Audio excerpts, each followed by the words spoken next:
Acá desde la terraza, una linda tarde para hablar sobre Michel Foucault. Lo voy a hacer mientras camino por la misma y podemos ver la ropa colgada.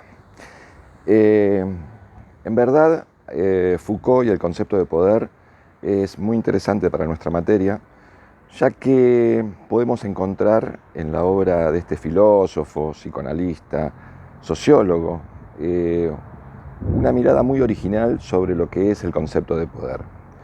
Él se va a diferenciar de las definiciones clásicas sobre el poder que hicieron los contractualistas en el siglo XVII, siglo XVIII, e incluso la que pudo haber hecho Marx, ¿sí?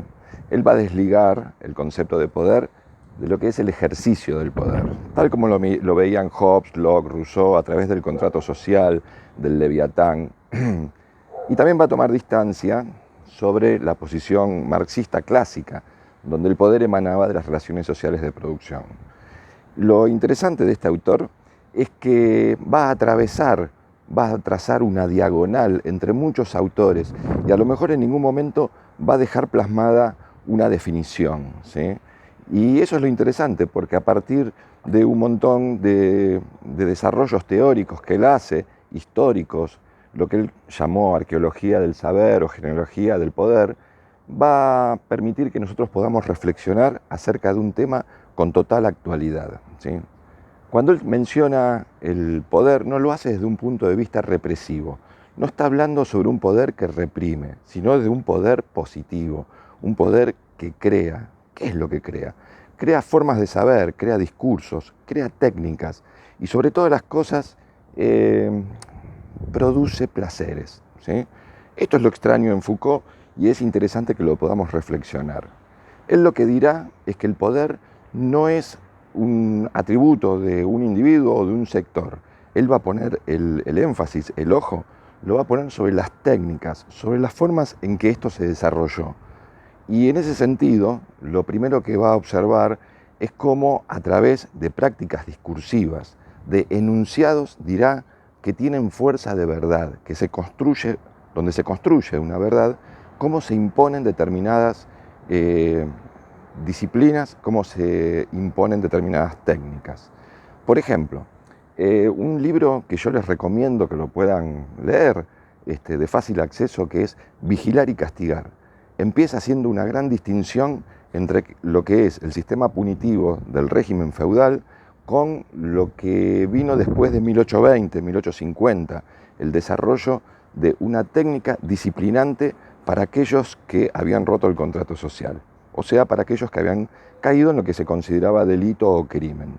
El libro empieza con un capítulo fantástico que se llama El suplicio y desarrolla ahí desde la arqueología del saber, como decíamos antes, buscando recortes de diarios, periódicos y demás notas, encuentra cómo se ejecutó la pena de un individuo llamado Damiens que quiso atentar contra la vida del rey.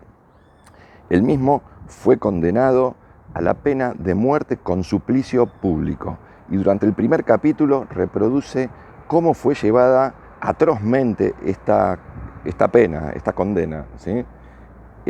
La pena recaía sobre el cuerpo y lo que se tenía en cuenta era justamente la cuestión moral, el pecado, vinculado a ciertos aspectos de carácter religioso, ¿sí? Casi prácticamente se le aplicaba una tortura para expiarlo de los males que él poseía, que poseía el cuerpo justamente. Por eso de ahí que lo primero que hicieron fue tirarle plomo derretido en la mano derecha, porque era con la que había tratado de matar al rey, ¿sí?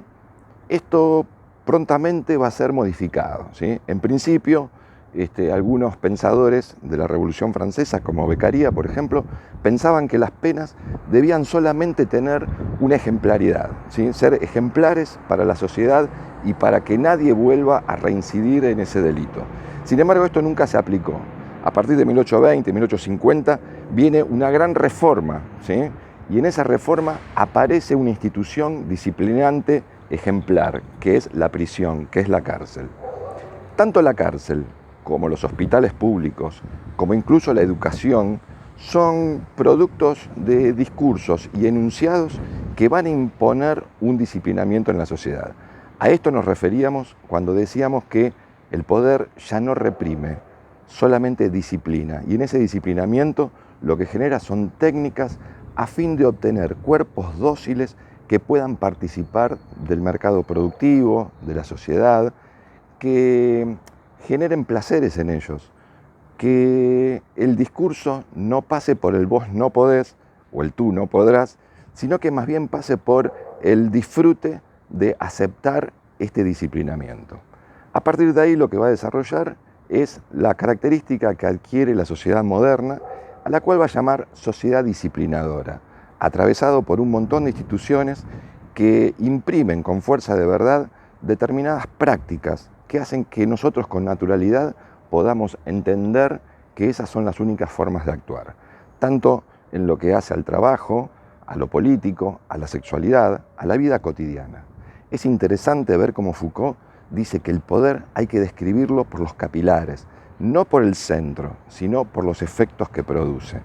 Y en este sentido es interesante ver cómo ubica un discurso que no es oral, sino que tiene que ver con una estructura arquitectónica que descubrió o desarrolló un pensador de esa etapa de reforma llamado Jeremy Bentham, al cual Foucault lo describió como el burgués más notable, más lúcido. Y en verdad lo era, porque Bentham descubrió cómo a partir de una figura arquitectónica, la cual se llama panóptico, se puede controlar y a partir de ese control poder disciplinar a estos cuerpos, transformarlos en cuerpos dóciles. Esa estructura era circular, con una torre en el medio originalmente, donde un vigía podía controlar a muchas personas, a muchos individuos a la vez. En realidad es una metáfora de la sociedad. El control después va a estar acá adentro, ¿sí? El vigía va a estar acá adentro a partir de ciertos disciplinamientos que la sociedad moderna va a imponer. Esta arquitectura panóptica no solamente aparece en las prisiones, sino que aparece en los hospitales públicos, en las escuelas y en cualquier lugar, incluso en un aula, donde un docente puede observar a un grupo muy importante de alumnos, pero entre ellos no se van a poder observar. No solamente los observa para castigarlos, es más, eso sería la función menos importante. También puede ver cómo producen, puede ver cómo desarrollan sus actividades y puede haber un examen por parte del vigía para poder determinar cómo esto se desarrolla. Creo que es interesante poder ahondar en la figura de Foucault y en su obra. Foucault muere en 1984 y podemos decir que es uno de los autores contemporáneos que tuvo mayor incidencia. Obviamente, esta sociedad que él describió, moderna, que es la sociedad disciplinadora, la sociedad de control, va a ser medianamente transformada a partir de los últimos años. Tal vez Foucault no lo pudo ver, donde aparecen nuevas formas de disciplinamiento, posiblemente asociados al consumo, asociados al dinero, al trabajo, ¿sí? Pero sobre todas las cosas, cómo se transformó de una sociedad disciplinadora a partir de determinadas técnicas a una sociedad depósito, ¿sí? Donde a partir de la exclusión también se puede disciplinar. Pero eso lo vamos a dejar para otra clase, ¿sí? Por ahora creo que podemos seguir hablando de Foucault un largo rato. Es un autor súper interesante.